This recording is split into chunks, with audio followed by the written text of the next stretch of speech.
이재용 삼성전자 부회장에 대한 1심 선고가 마침내 내려졌습니다. 재판부는 이재용 부회장에게 징역 5년을 선고했습니다. 얽히고 설킨 혐의들에 대해 재판부가 어떤 판단을 내렸는지 분석해 보도록 하겠습니다.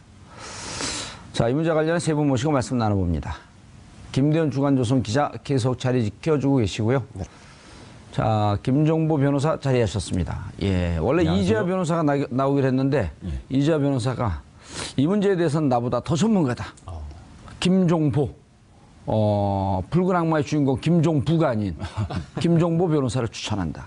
그래서 오늘 오신 거예요. 아유, 뭐 과찬이셔가지고. 예. 이재화 변호사 말이 좀 뻥이 심합니다. 네. 동의합니다. 예, 보고 있나 이재화.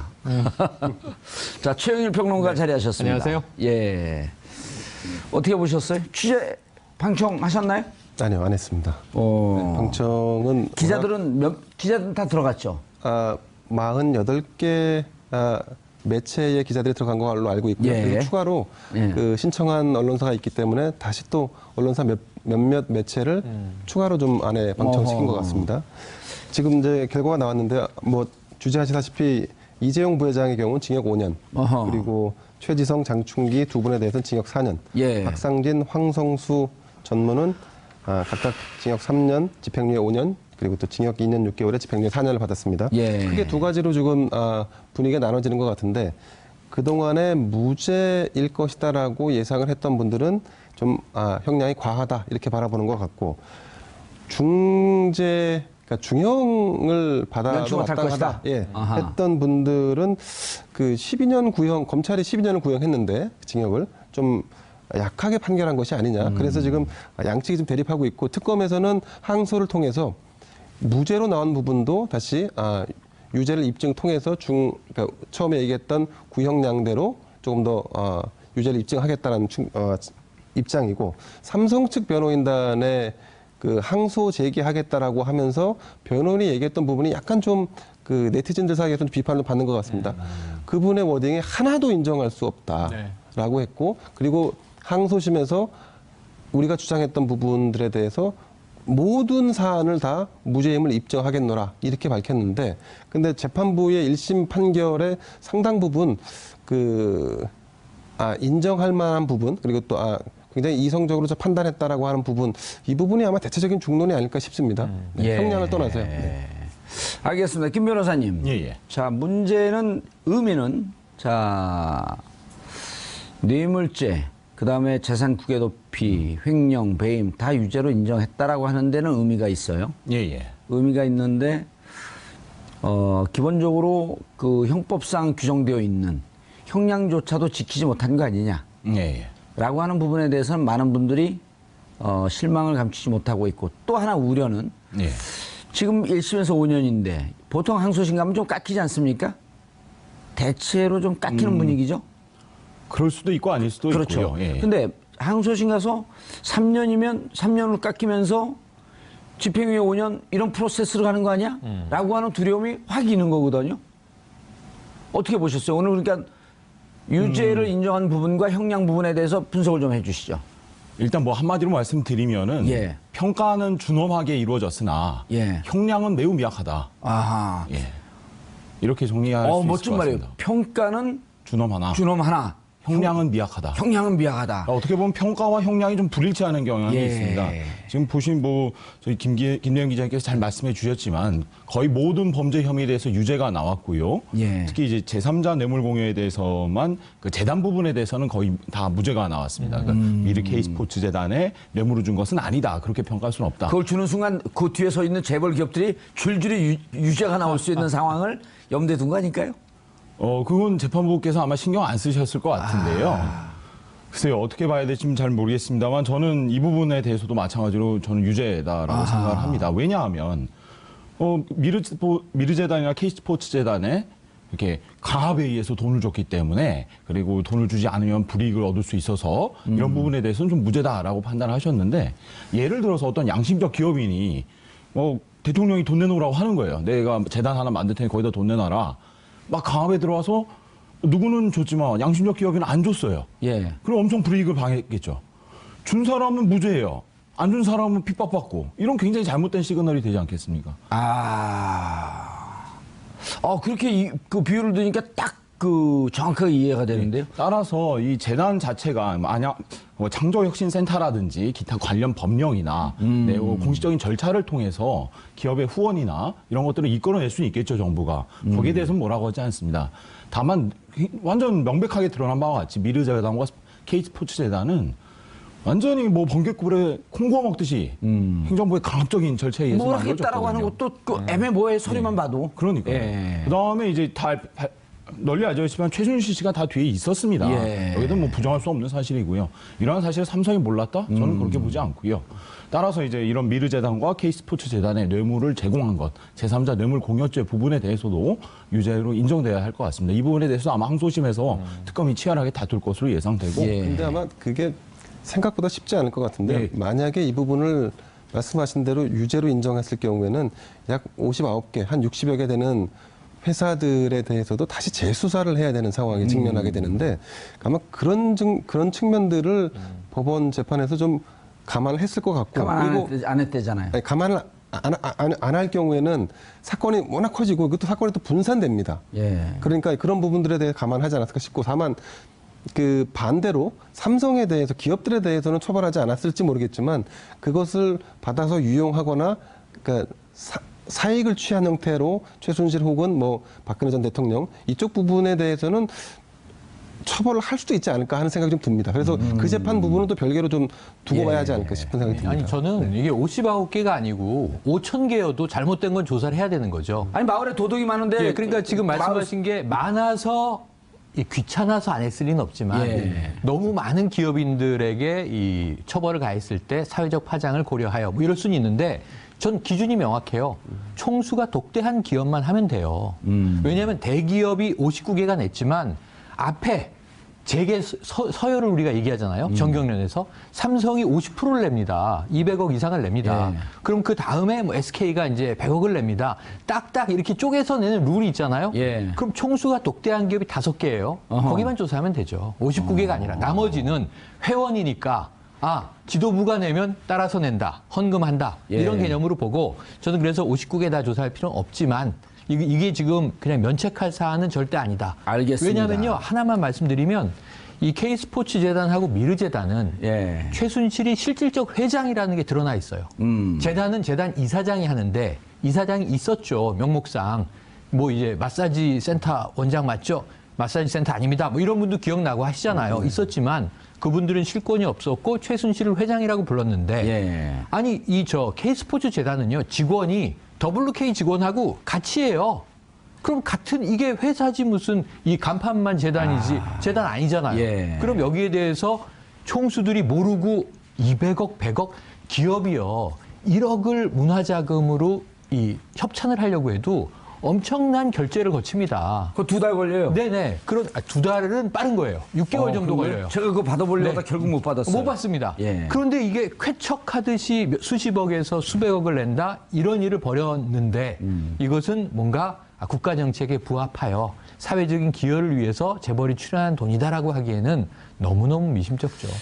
김 변호사님, 노파심으로 말씀을 듣다 보니까 별한간의 걱정이 또 하나 되는 게 예. 뇌물죄는 유죄, 제3자 뇌물죄는 무죄 하는 것이 박근혜 재판까지도 염두에 둔 포석이다 이런 느낌 확 들거든요. 뭐냐면 뇌물죄는 박근혜 대통령을 여기에 뇌물이 나왔으니까 공여자가 그다음에 그 뇌물을 받은 박근혜 유죄가 되기 위해서는 박근혜 대통령과 최순실의 공동지갑을 입증을 해야 되는데 이 입증이 녹록치가 않은 거거든요. 자, 뇌물죄는 최순실 뇌물죄. 자, 여기서 뇌물죄 요소 끝났어. 근데 박근혜 유죄를 걸 수 있는 거는 미르재단과 K스포츠재단 제3자 뇌물죄면 박근혜 대통령이 전 대통령이 바로 걸리는 거거든요. 네. 이걸 좀 선을 끊어놓은 거 아닌가? 아니, 죄송합니다.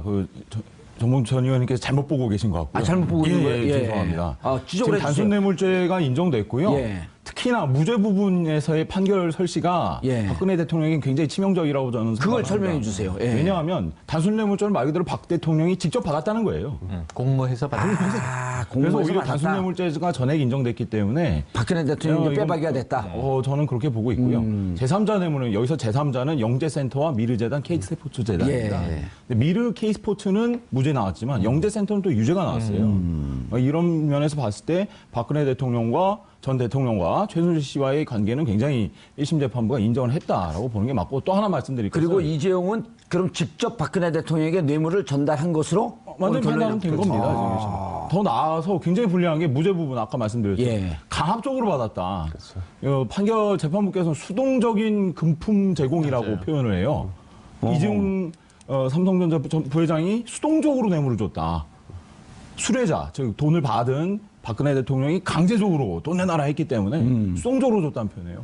그럼 이것은 굉장히 불리한 양형 요소가 되겠죠. 박근혜 전 대통령이. 맞습니다. 그러니까 박근혜 그래서 대통령에 대한 강요죄를 인정하는 판시인 거의. 거죠. 네, 그래서 지금 이렇게 된 거죠. 그럼 만에- 뇌물죄도 인정이 되고 강요죄도 인정이 된다 이렇게 그런 얘기하시는 셈이죠, 건가요? 그런 셈이죠. 예, 그럼 저는 그렇게 판단될 가능성이 있다고. 거의 그런 셈인데 또 예. 한 가지 이제 아까 이 정앵커님의 우려를 하나 나누면 재판부가 다른 경우에 예. 경향성이 좀 달라지는데 전 오늘 판결이 대략 그림이 그려지더라고요. 왜냐하면 이 김진동 부장판사 이야기를 할 때 우리가 보통 사법부의 판단을 존중하니까 판사 성향을 분석하거나 뭐 이게 비난하거나 하는 건 의미가 없다고 보지만 진경준 검사장 사건이 있잖아요. 예. 그때 국민들이 공분했던 게 뭐냐면 친구인 기업주에게 4억 2천만 원의 주식을 무상으로 받잖아요. 이게 10여 년 흐르니까 120억이 돼 있잖아요.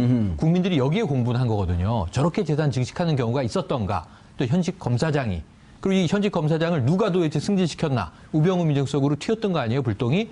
그런데 나머지가 이게 뇌물이 무죄가 된 게 아니라 진경준이 유죄를 받았기 때문에 해임되고 감옥에 갔는데 예. 그게 법인 차량 이용이라든가 소소한 가족들이 협찬받은 비용이 뇌물로 된 거고 이 4억 2천의 핵심적인 이 주식, 예. 주식 부분은 무죄를 했던 무죄를, 무혐의로 뇌물로 냈던 인정하지 않은 거거든요. 거죠. 그런 예. 면에서 재단은 무죄, 나머지는 유죄 이렇게 분리 선고하지 않을까 하는 예측들이 많이 있었어요. 그래서 제 주변에 통계적으로 베팅을 하지 않습니까? 예. 어떻게 판결될 것 같아?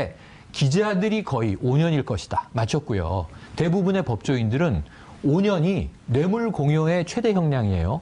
그러니까 뇌물을 받은 쪽은 형량이 무기까지 가지만 예. 뇌물을 준 쪽은 형량이 약해서 5년이 5년. 맥시멈인데 5년을 딱 채우고 사실은 나머지 4개가 유죄이기 때문에 가중을 하면 6, 7년쯤 될 것이다. 7년, 이게 8년, 법조인들의 7년 제일 합리적인 많았었죠. 판단이에요. 그럼 구형량이 한 절반 되니까 합리적이다 이렇게 봤거든요. 근데 그거보다 좀 더 깎았다.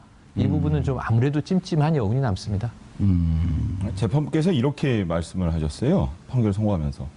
이 사건은 정치 권력과 자본 권력의 부도덕한 밀착이 사건의 본질이다. 그렇죠. 특히 조금 더 읽어볼까요? 피고인들을 승마지원 관련된 뇌물로 약 73억 원, 피고인 이재용, 최지성, 장충기는 영재센터 지원 관련 뇌물로 약 16억 원을 제공하여 거액의 뇌물을 공여하였고 이를 위해 삼성전자의 자금을 횡령하였다. 횡령하게 대하여 현재까지 피해 변제가 이루어지지 않았다. 또한 승마 지원으로 인한 범죄 행위를 은폐하기 위해 조직적이고 계속적으로 왜곡된 사실관계를 작출하는 등 범죄의 행위 태양에 대한 비난 가능성과 불법성이 크다. 예. 이렇게 말씀하셨어요. 횡령도 다 인정을 했고 예. 그런데 5년인 거죠. 횡령은 얼마가 되는 거예요 이렇게 되면? 그러니까 이건 합쳐져서 판단해 종합적으로. 예, 아니 만약 횡령만 했다고 한다면 10년 이상. 10년 이상이죠. 특경법 아니에요? 예. 10년 이상 아니에요? 네, 맞습니다. 뭘까? 그러니까 보세요. 이 국외 재산 도피 유죄잖아요. 그것도 10년 이상이에요. 근데 이게 얼마냐 하면은 64억이 인정됐어요. 예, 50억 이상이면 10년 50억 아닙니까? 이상 10년 이상 예. 무기까지. 왜 그러니까- 대한민국 국민들 예. 다 법조 전문가로 만드냐고요? 그건 굉장히 바람직한 현상입니다. 바람직한 현상이에요? 그럼요. 그럼 변호사 뭐 먹고 살아요? 그래도 먹고 살 수는 있습니다. 이자 변호사는 늘 먹고 살기 힘들다고 손 벌리던데. 더 이상 코멘트하기가 어렵습니다. 김대현 네. 변호사님 그럴 뻔했어요. 기자님. 네. 삼성 변호사들 네, 네. 정말 무죄로 확신했을까요? 변호사 입장에서 본다 그러면 무죄 확신을 갖고 이 사안을 대응하지 않았다면 제대로 된 대응이 되지 않겠죠. 그리고 변호사의 임무라는 게 입장이라는 것이 당연히 변호를 맡는 사람의 입장에서 사고하는 게 변론에는 최적화할 수 있는 그런 마인드셋이 아닐까 싶습니다. 김 변호사님, 마지막에 이제 삼성 측 변호사들의 전략. 태평양이면 대단한 그룹 아니에요? 법무법인? 그럼요. 대한민국 훌륭한 법인입니다. 2위 법인이죠. 거기까지는 제가 잘 모르겠습니다. 오늘 멘트를 좀 피하시는 경향이 있네요. 그럼 다음에 보기 힘듭니다. 이재호 변호사님 계속 나오시면 됩니다. 아니 그런데 전략이 마지막에 모른다. 우리가 알아서 했다. 장충기 사장이 머리 숨기기. 이렇게 갔단 말이에요. 그렇죠. 이 전략이 안 통한 거죠. 그렇습니다. 처음부터 근데 중간중간에 전략이 좀 바뀌었어요. 네네. 좀 설명 좀 해주시죠. 맨 처음에 이제 가장 큰 전제는 승계 작업 자체가 없다는 거고요. 근데 이거는 어느 누가 봐도 납득하기 어려운 주장 아니겠습니까? 그렇죠. 그런데 캐비넷 서류까지 또 나왔어요. 나오고요. 그러니까 이제 삼성은 이미 이재용 부회장이 승계가 되었다. 그러니까 이미 탑으로 올라섰고 추가적인 승계 작업 이런 건 없다. 이렇게 주장을 했던 것으로 2015년 7월에 M&A 할 때 그 연기금 들어가고 엘리엇과 뭐 이런 등등 과정이 그냥 다 이루어졌는데 그게 무슨 승계냐? 그렇죠. 그 전에 이미 이재용 씨는 삼성그룹의 총수로서 승계가 됐다는 입장이었어요. 그리고 삼성물산과 제일모직의 합병은 각 회사가 알아서 한 거지. 이건 승계 작업과 무관한 거다. 그 대통령 만난 것도 그 이유인데 이게 무슨 대가성이냐? 그렇죠. 계속 그렇게 주장을 했었다가 나중에는 가사 그런 승계 작업의 설사. 성격이 있었다. 설사 있었다 하더라도 이러한 작업 지휘는 모두 최지성 미전 실장님 시장님께서 하셨기 때문에 이재용 부회장은 모른다. 이렇게 좀 전략을 아주 재밌어요. 그 대목이. 부유한 집안에서 태어나서 세상 물정 모르고 한마디로 이재용 바보 그랬던 거 아니에요?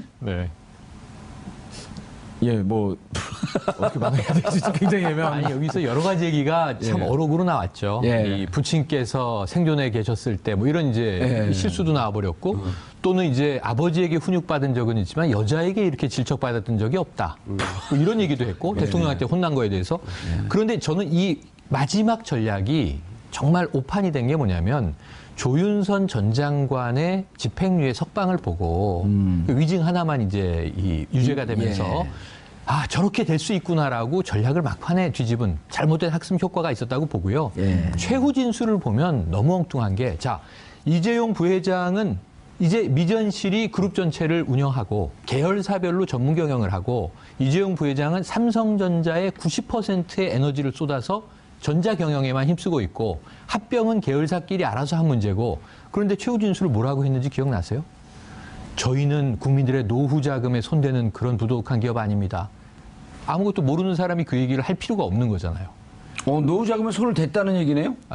손 안 댔다고. 설마 손을 댔겠습니까? 라는 항변을 마지막에 하는데 그 얘기는 지금 이 제일모직과 삼성물산 합병 관련해서 국민연금이 찬성해 준 얘기인데 그것과는 이재용 부회장은 경영상 관계가 없다고 부하들이 나와서 나의 죄로 소이다. 다 이렇게 얘기를 했는데 굳이 진술의 막판에 또 그런 얘기를 해요. 그래서 제가 보기엔 이거 여론전이지 법리적으로는 하등의 의미가 없는 얘기를 하는구나 이런 생각을 했는데 결국은 그 모든 전략은 먹혀 들어가지 않았고 제가 보기엔 국내 2위의 로펌은 뭐 완전히 이미지를 구겼는데 오늘 좀 얼굴이 달았더라고요. 그래서 이제 이 대표 변호사가 하나도 인정할 수 없다고 그랬지만 제가 그래서 보기엔 또 네티즌들이 발끈했죠. 오늘 밤의 전략은 간단해 보입니다. 항소심에서 3년으로 2년만 깎으면 집행유예로 총수는 석방될 수 있다. 이게 전 합리적인 변호인단의 이 차기 수순으로 예측을 해봅니다. 제가 모두의 말씀을 드렸잖아요. 그래서. 그런 것도 가능하려고 하면 삼성에는 컨트롤 타워라고 해서 미래 전략실이 있었지 않습니까? 미전실이요? 미래 전략실을 해체한 것이 결국은 제 판단은 이재용 부회장의 전체적인 이번 재판에 대한 전략이 흔들리는 근간을 흔든 요인이 되지 않았나 싶습니다. 무슨 의미죠, 그게? 그러니까 미래전략실 안에는 법무와 홍보, 기타 등등을 총괄하는 사람들이 다 직접 그야말로 민환, 능력을 갖추고 있는 사람들이 쫙 집적돼서 그들이 브레인스토밍을 하고 거기서 나름의 그 정제된 전략들을 구사해 왔었는데 근데 지금은 그게 다 사라지고 나서 이 선거 막판에 말도 안 되는 이재용 부회장은 전혀 몰랐다는 식으로 진술을 다 번복하는 일까지. 근데 이런 거는 과거 삼성에서 이건희 회장도 있었고 재판을 받는 와중에서 이런 식으로 확 뭔가 이게 전략이 전환되는 사례는 많지 않았거든요. 그렇죠. 근데 이번에는 유달리 전략이 어떤 일관성이 좀 떨어진다거나 아니면 굉장히 터프한 방식으로 네. 대응을 한다거나 이런 부분들을 보면서 아 이게 컨트롤 타워의 부재가 가져오는 현실이구나 하는 느낌도 좀 받았습니다. 그런데 이렇게 해설로 들리지 않고 왜 좀 이렇게 걱정해 주는 듯한 말씀이 들리죠? 아니 해설하신 거죠 지금? 이제 삼성이라는 기업 자체는 예. 대한민국을 대표하는 기업이니까 기업 자체가 존속하고 그러니까 영업이익을 더 내고 하는 거는 국가 전체 이익이지 않습니까? 지금 상종가 치고 있어요. 오늘 아까 1.몇% 뭐 주가가 떨어지긴 했는데, 예. 네. 지금까지 올라간 거에 비하면 미미한 하락이에요. 그러니까 삼성의 문제가 아니라 삼성을 운영했던 사람들의 문제로 지금 국한해서 우리가 이걸 다룰 필요는 있지 그렇죠. 않습니다. 예. 변호사님, 그 민변에서 삼성 문제 전문가신가요? 아니 그렇지는 않고요. 그냥 예. 계속 많은 관심을 가지고 있을 뿐. 김정진 변호사인가요? 그 삼성 문제 전문가가? 김정진인가? 거기는 참여연대군요. 민변이 아니고. 예, 지금 현재 그 민변 참여연대 경제개혁연대에서 예. 재벌 개혁 문제에 예. 대해서 많이 관심을 갖고 있고 특히 예. 삼성그룹에 대해서도 많이 관심을 갖고 저희가 이제 국민들에게 계속 재벌 기업들, 재벌 총수들이 구속됐을 때 폈던 논리가, 그 다음에 이제 보수 정권이 그분들을 사면해 줄 때 폈던 논리가 국가 경제를 위해서 재벌 회장을 이렇게 가둬두면 국가 경제가 위태로워진다. 그런데 이재용 회장 구속 영장 1심 그 청구됐을 때, 1차 청구됐을 때 1월 17일인가 그렇죠? 네. 그때 청구되자마자 미국 파이낸셜 타임즈에서는 삼성이 투명 경영으로 갈 수 있는 절호의 찬스를 잡았다. 네. 그리고 구속되자마자 계속 삼성 기업은 좋아진단 말이에요. 그러니까 지금 이 김대훈 기자가 말씀했듯이 그걸 잘못 왜곡되게 운행했던 사람들의 문제인 것이지 삼성 기업 전체는 오히려 점점 더 투명해질 수 있는 길로 갈 수 있다. 그럼요.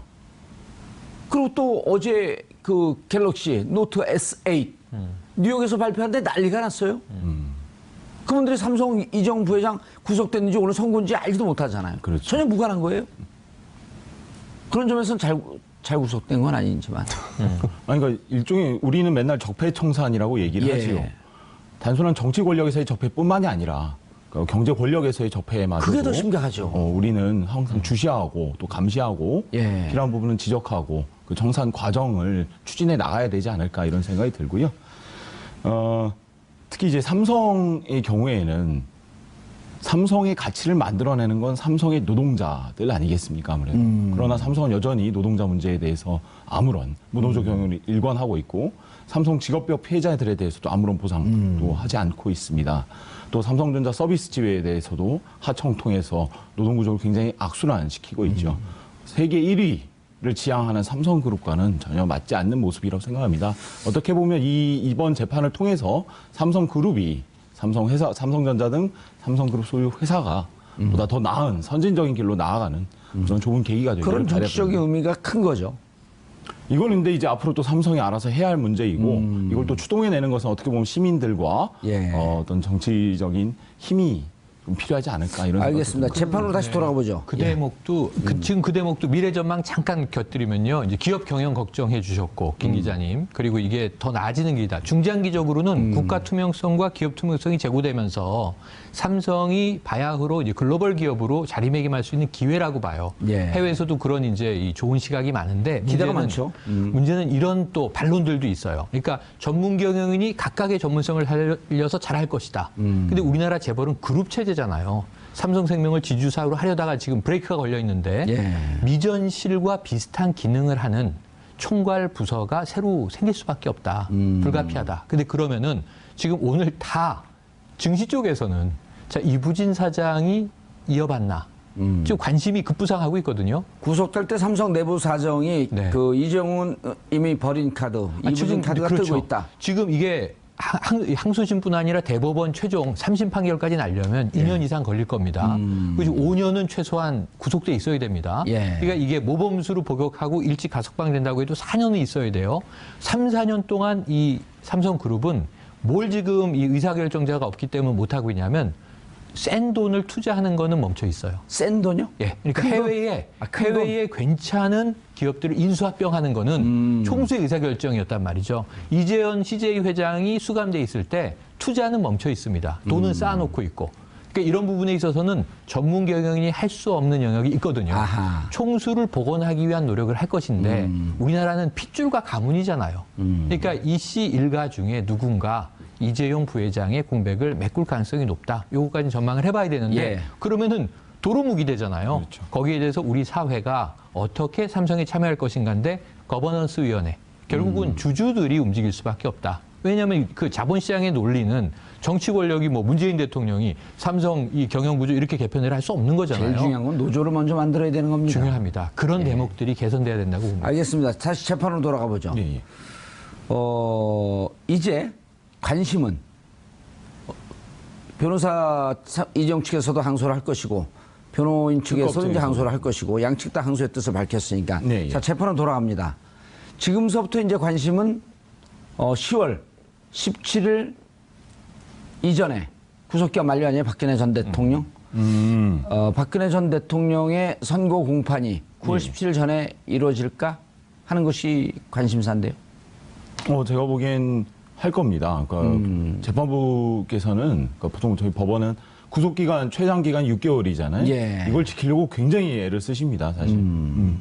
그래서 이번 삼성 재판에서도 그 수많은 증인들 주 3회, 4회씩 이렇게 재판하면서 6개월을 맞추셨던 걸 보면 박근혜 전 대통령 재판에서도 6개월 구속기간은 아마 지키실 것으로 봅니다. 삼성 변호인 측은 대단히 화려하고 막강한데 박근혜 전 대통령 변호인 측은 유영하 변호사를 중심으로 해서 별로 그렇게 화려하지 않아요. 근데 이제 재판정 분위기를 전해 들으면 박근혜 대통령 변호인 측에서 끊임없이 삼성 재판의 변론 과정, 재판 과정을 지켜보고 연구하고 있었다. 그런 이제 전언들이 많거든요. 그리고 이제 오늘 내린 결정이 결국은 박근혜 대통령에게 직접적 영향을 어떻게 미칠 것이냐. 아까 말씀드렸듯이 뇌물죄는 필요적 공범이라고 합니다. 필요적 공범. 왜냐하면 혼자서는 못한다는 거예요. 살인, 강도, 절도는 혼자서 할 수 있잖아요. 근데 뇌물죄는 주는 사람과 받는 사람이 반드시 있어야 됩니다. 필요적 공범. 혼자서는 못한다. 공범이 있어야 된다. 이런 걸 필요적 공범이라고 하고요. 예전에 대표적인 게 간통죄가 필요적 공범이었어요. 이거 2명이 있어야 되잖아요. 혼자서는 간통을 못하니까. 예를 들면. 근데 이제 뇌물이 대표적인 필요적 공범이잖아요. 주는 놈과 받는 놈. 그러면 이번에 주는 놈이 이제 교과서에 나오는 얘기입니다. 가는 길 계속하세요. 이번에 주는 사람에 대해서 너 줬다. 뇌물죄 인정됐잖아요. 그럼 받는 사람 당연히 인정되죠. 직접적인 연결이에요. 그럼 뇌물 73억이 인정된 거 아니에요? 네, 그렇죠. 그러면 박근혜 대통령의 형량은? 법적으로요? 법적으로요? 최소 5년 이상은 나와야 되지 않을까요? 그러니까 50억 이상이면은 특경법 이상이니까 10년 이상이 법정형이고요. 그렇죠. 10년 이상. 그러니까 뇌물 수수하게 되면 5년 이상인데 10억 뇌물 수수액이 50억 이상이면은 50억인가요? 10억인가요? 50억, 5억 50억 이렇게 5억 50억. 50억 이상이면 10년 이상? 무기징역까지. 무기징역까지요? 네네. 그럼 오늘 잠 못 이루는 분들이 2분, 최순실까지 3분. 그렇죠. 최순실은 또 어떻게 되나요? 그렇게 되면? 이거 최순실 같이 받았잖아요. 주는 사람 같이 받았으니까. 똑같이 하는 거죠. 그럼 이미 이 재판부는 박근혜 대통령 재판부 말고 이 재판부는 최순실과 박근혜 대통령이 공동 지갑이다라고 하는 것을 판결에 인용을 한 건가요? 그러니까 명시적인 편견은 없는데 그냥 줬다고 그냥 딱. 근데 오늘 그 대목이 중요한 건데 그동안은 경제 공동체라고 얘기했고 같은 지갑이라고 얘기했죠. 법적으로 경제 공동체는 존재하지 않습니다 하고 특검보가 나와서 경제적 이익을 공유했다 이렇게 또 표현을 해요. 근데 같은 얘기입니다. 표현만 다르지. 근데 오늘은 전 획기적이라고 봐요. 그 대목이. 뭐냐면 박 전 대통령과 최순실은 이 음모의 공범이에요. 대기업으로부터 돈을 받아내기 위해서 예. 두 명의 역할이 나눠져 있었고 조직적으로 예. 둘이 서로 플레이를 하지 않으면 돈이 굴러 들어올 수 없는 메커니즘이라고 설명을 하는 걸로 충분히 이해가 돼요. 왜냐하면 박 전 대통령은 정치 권력을 가지고 실질력의 대통령으로 강압을 했고 적극적인 압박을 했습니다. 거기에 수동적으로 뇌물을 이제 공유한 게 삼성이 된 거예요. 요 사건에선. 근데 그 돈은 다 어디로 갔냐면 주로 73억 플러스 동계 스포츠 영재센터 16억. 요게 네. 뇌물이거든요. 그러니까 이게 89억이거든요. 근데 요 금액이 전체적으로 다 최순실에게 꽂힌 금액만 계산한 거예요. 아까 이제 재단 얘기는 처음 했으니까. 미르재단, K스포츠재단 빼고. 그러니까 뭐냐면 박 전 대통령이 야, 돈 내놔. 그랬는데 돈을 최순실이 받았어요. 예. 그러니까 이 둘은 경제적 공동체 이게 아니라 그냥 공모. 그렇죠. 공모로 본 것으로 봐서 이것만 가지고도 충분히 뇌물죄는 형성이 된다라고 판단한 게 심플하더라고요, 생각이. 뭐 제가 읽어드릴게요. 이게 가장 확실할 거니까요. 예. 대통령은, 그러니까 박근혜 전 대통령이죠. 대통령은 최서원과 오래전부터 개인적인 친분 관계를 맺어왔고 대통령 취임 이후에는 국정 운영에 있어서도 최서원의 관여를 수긍하고 그의 의견을 반영하는 관계에 있었던 점. 대통령은 김종등에게 승마 선수 정유라를 직접 언급하기도 하고 피고인 이재용과의 단독 면담에서도 승마 지원에 관한 특별한 관심을 보이면서 지원이 미흡한 경우에는 피고인 이재용을 강하게 질책하고 임원 교체도 구체적으로 언급하였으며 승마 지원이 이루어진 후에는 피고인들 측에 감사의 마음을 전하기도 한 점. 대통령이 최서원으로부터 삼성의 승마 지원 진행 상황을 계속적으로 전달받아 온 것으로 보이는 점.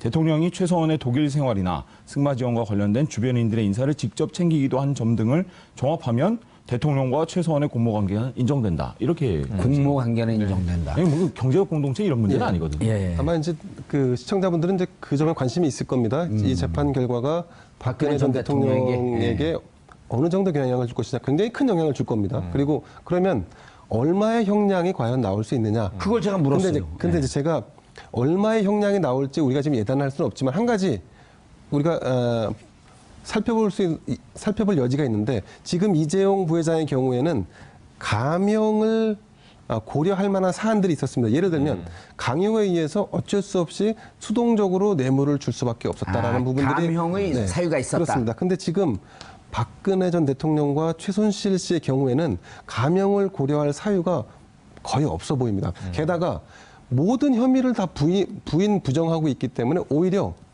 그 괘씸죄가 오히려 적용되면 적용됐지 감형의 사유는 제가 볼 때 많지 않아 보입니다. 근데 괘씸죄가 적용할 수 없는 게 무기의 괘씸죄는 없어요. 이제 무기 위에. 말씀을 드리자면 그렇게 하는 거죠.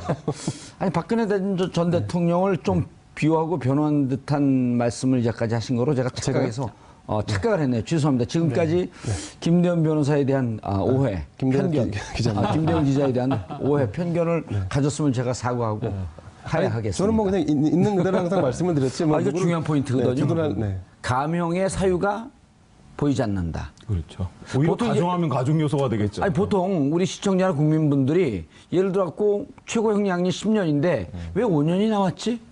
이런 거 궁금해하거든요. 그 깎아줄 수 있는 거 아니에요? 판사의 재량으로. 그러지 네, 않나요? 그렇습니다. 예. 그런데 제가 그러면 근데 그럴 때는 감형의 사유가 분명해야 되잖아요. 그렇죠. 이러이러한 사유로 5년에 처한다. 그 양형 이유가 아까 나옵니다. 아까 말씀드렸다시피 이 사건은 정치 권력과 자본 권력의 부도덕한 밀착이 사건의 본질이라고 하면서도 수동적 뇌물 제공 경위, 명시적이고 개별적 청탁 및 부당한 결과의 부존재, 승계 작업과 무관한 지배구조 개편의 필요성 등은 피고인들에게 유리한 양형 요소이다라고 판단하셨어요. 근데 저는 진짜 좀 여기서 의문을 갖는 것이 이 삼성물산과 제일모직이 합병하고 그 앞에 수많은 에버랜드부터 시작을 하죠. 이런 일련의 과정들, 이 모두 다 승계 작업이고, 이와 무관한 회사들만을 위한 사정이 있었다고 보신 거예요. 저는 이게 뭘까? 좀 이해가 안 됩니다, 사실. 이게 왜 유리한 양형 요소가 될지. 그래, 저도 이렇게 들어보는데 한 번도 안 봤거든요, 저는. 근데 얼핏 들을 때 전혀 이해가 잘 안 돼요. 뭐 자세한 거는 판결문은 좀 봐야겠습니다만. 예. 근데 판결문을 얼핏 들으면 이해할 수 있는 사람이 많지 않습니다. 저는 그 얼핏 들을 때 더 잘 이해를 하거든요. 아, 그렇습니까? 근데 얼핏 들었는데 이해가 잘 안 돼요. 예. 집중적으로 들으면 더 헷갈려요. 이 용어들이 헷갈려갖고. 더 집중하셔야 됩니다. 최현 평론가님, 네. 지금 재판 박근혜 전 대통령 재판은 많이 진행이 안 됐잖아요. 발톱도 아프고. 아닙니다. 그래도 많이 진행됐습니다. 그래도 많이 진행됐네. 그러니까 이 발톱이 아파서 이 성모병원에 한번 007 작전이 있었죠. 예. 미라 작전이라고 해야 되나요? 어쨌든 이렇게 둘러싼 코스프레 아니 아프니까 갔겠죠. 그렇죠. 아파서 갔다고 일주일에 인정하고. 4번씩 재판했잖아요. 네네. 주 4일씩 가는데 광복절 하루 쉬고 전날 쉬고. 그러니까 사실 병원 간 날도 재판을 하고 병원을 간 겁니다.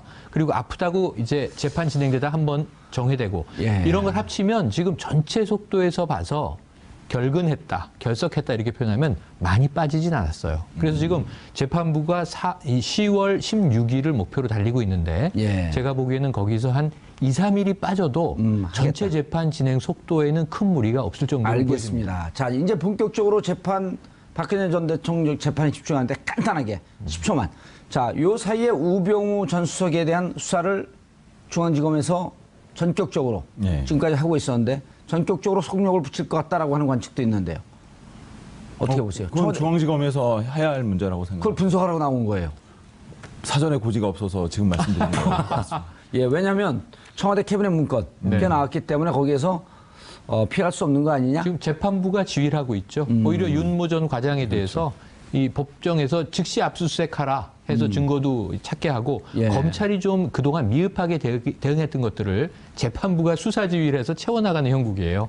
반전이 있을 거로 봅니다. 우병우 전 우병우 수석에 전 대해서. 수석이요. 네. 아, 알겠습니다. 자, 삼성 이재용 부회장에 대한 선고 공판 5년형이 나왔습니다. 많은 법조인들이 생각보다 그렇게 높은 형량이 아니라고 판단하고 있습니다. 항소심에서 좀 더 따져봐야 되겠지만 이제 국민들의 관심은 박근혜 전 대통령의 재판 10월 17일 이전에 내려질 것으로 보입니다. 관심은 이동하고 있습니다. 저희는 월요일서부터 좀 더 새로운 모습으로 다시 찾아뵙겠습니다. 보다 역동적이고 보다 입체적인 모습으로 시청자분들의 이해를 돕기 위해서 최선의 노력을 다하겠습니다. 변신된 모습, 변화된 모습으로 월요일 날 여러분들 다시 찾아뵙겠습니다. 8월 25일 금요일 정봉주 품격시대 마치겠습니다. 감사합니다.